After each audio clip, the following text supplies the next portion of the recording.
Nesse vídeo áudio, vamos estar aprendendo hoje um pouco sobre shintoísmo. O que é o shintoísmo? Vamos aprender um pouco de shintoísmo hoje. No passado, muita tradição chinesa chegou no Japão. Por exemplo, o budismo chegou no Japão no ano 500 após Cristo. Existe também como cultura de vida ou religião, como alguns chamam, mas o certo é cultura de vida, estilo de vida. Existe aí o confucionismo, existe aí o taoísmo também.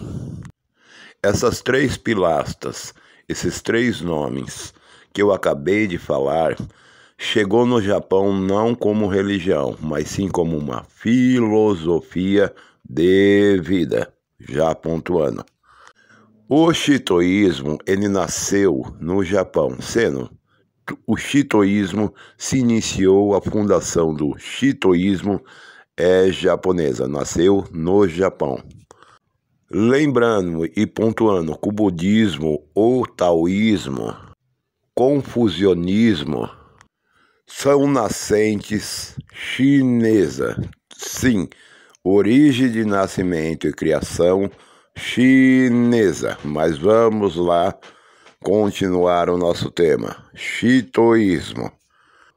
O shintoísmo está ligado com a espiritualidade do ser humano, do ser. A palavra Shinto quer dizer caminho dos deuses. Essa palavra foi adotada aí dos chineses. Shin tem o significado que quer dizer Deus ou Espírito.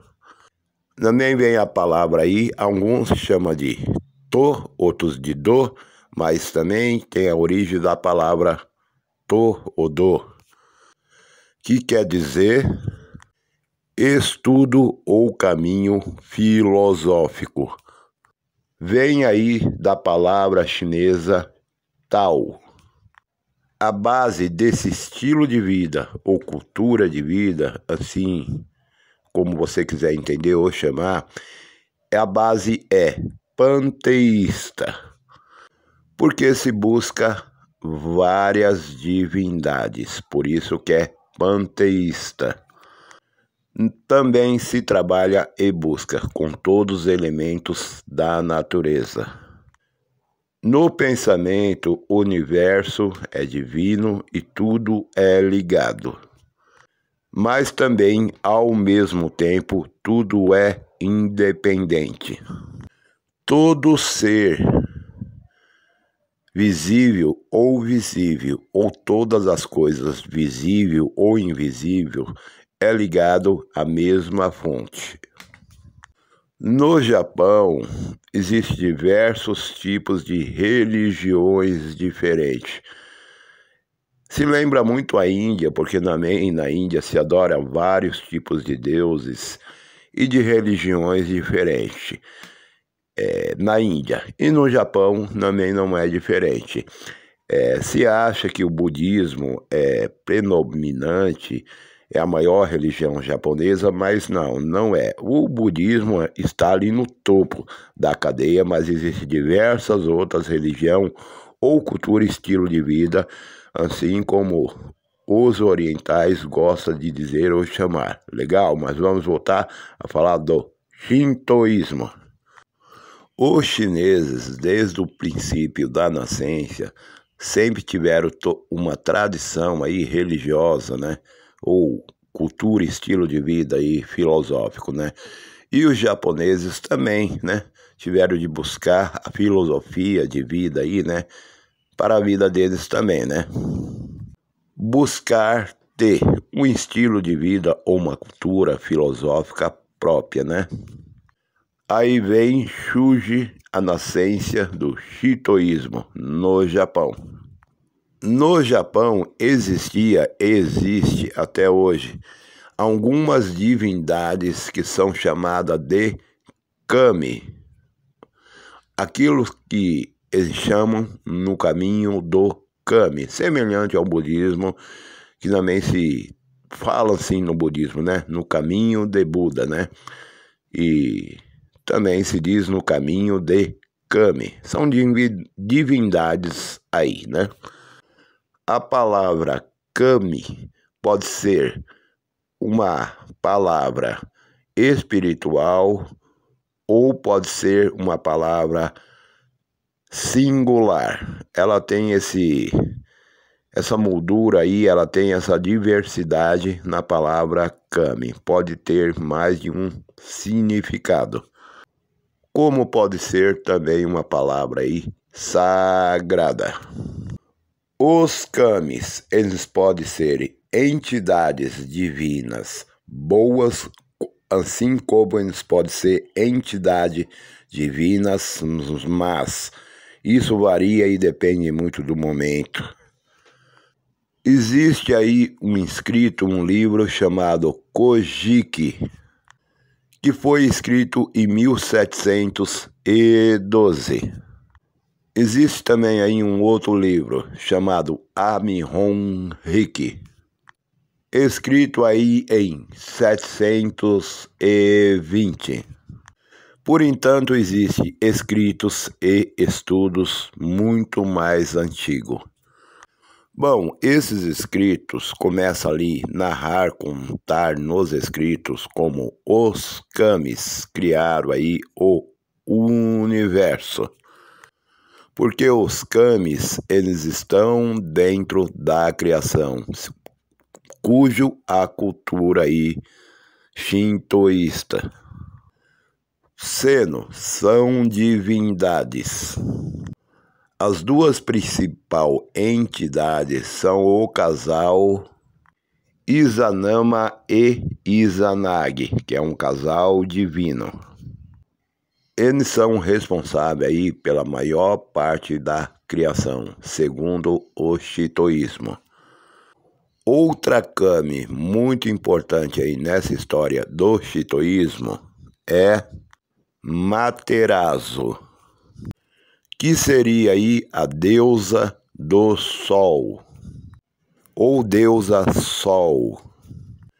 No ano 600 a.C., nasce o Império Nippone, já pontuando e explicando.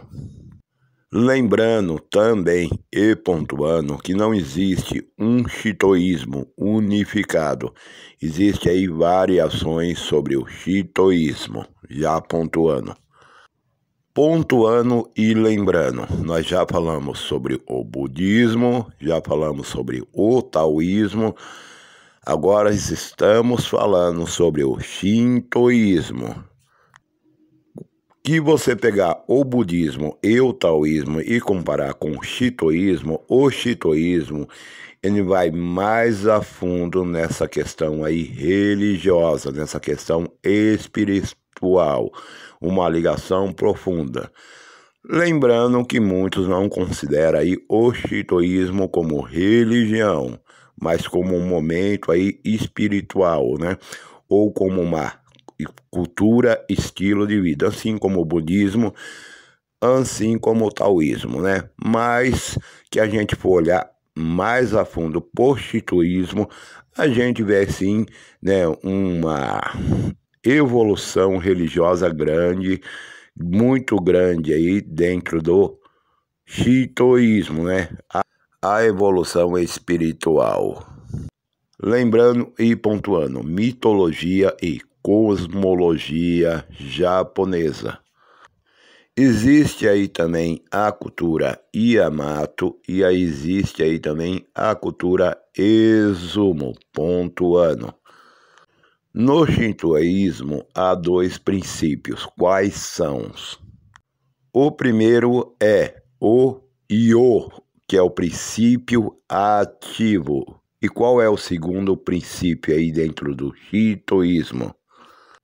O In, que é o princípio passivo.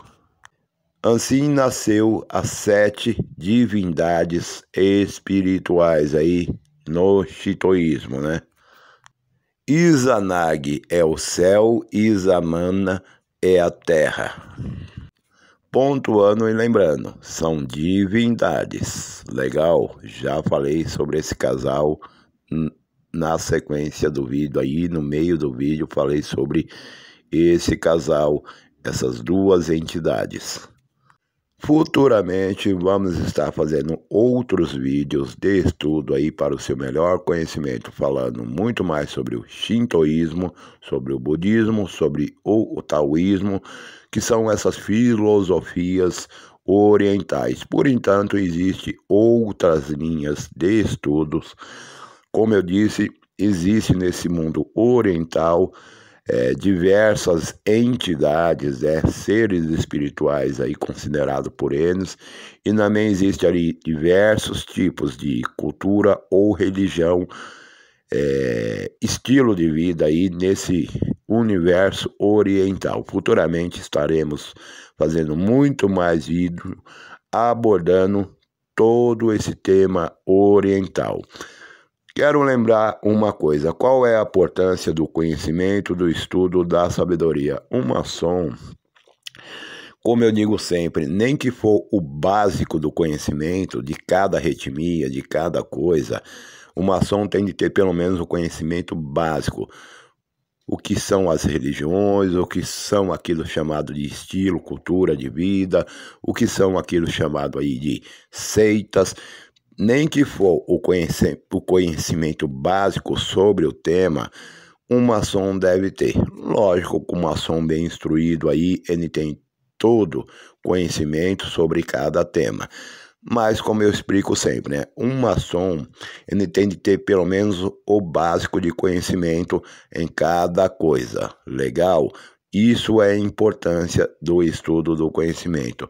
Nem que for um pouco de cada coisa, o maçom tem de saber, tem de conhecer.